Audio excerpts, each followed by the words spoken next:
Hello, good evening. Dito na kami sa likuran ng bahay. Ito na ang tanim ng aking asawa na mga bulaklak. Ito na ang pigs namin, marami siyang bunga. Dito lang sa labas pero doon sa loob ng bahay, ayun, tingnan nyo yung puti doon na ano. Ang ganda yun na ipopokus ko na lang. Tingnan nyo yung ano niya, bulaklak niya.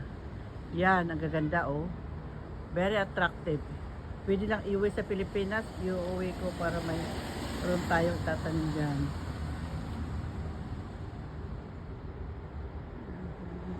Ayan. Maraming bunga ang aming pigs ngayon. Ayan, ang dami oh.